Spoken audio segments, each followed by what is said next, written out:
Cameroon has deployed the army to conduct search and rescue operations off the coast. That comes after a boat carrying soldiers and equipment capsized. The country's presidency says more than 30 people are missing.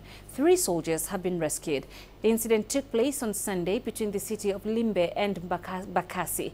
At least 1 body has so far been recovered. The troops are from Cameroon's elite Rapid Intervention Brigade, battling Nigerian militant group Boko Haram. It's not clear why they were traveling so far from the front lines. Let's get you an update on that story now. I'm joined live from Lagos by CGTN's Deji Batmas. Deji, what can you give us? Can you give us more details on this boat tragedy off the coast of Cameroon? What's the latest on the search efforts?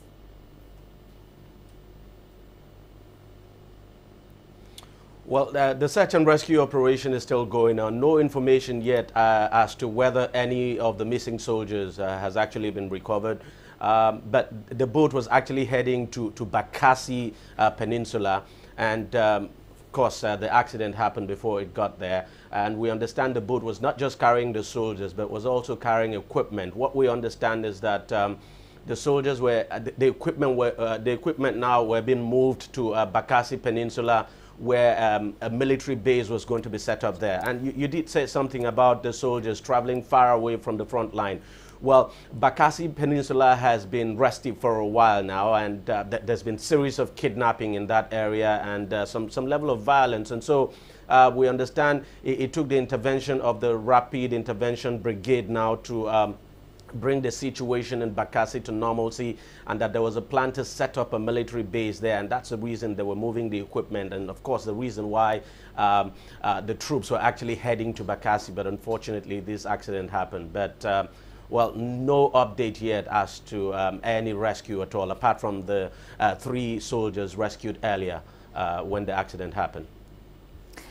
And Deji, we're also getting reports of a suicide bombing in the northeastern Nigerian city of Maiduguri. What's happened there?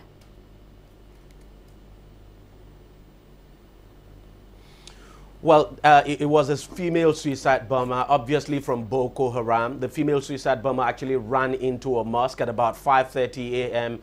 when the Muslim faithfuls were gathering for their early morning prayer. We understand there was civilian JTF actually guarding the mosque, and that they tried to stop this female suicide bomber from entering, but that she just ran into the mosque and blew herself up. I mean, killing 8 persons. So authorities now, I'm talking about the Borno State Emergency Management Agency, has confirmed that 8 persons were killed and that 15 were injured.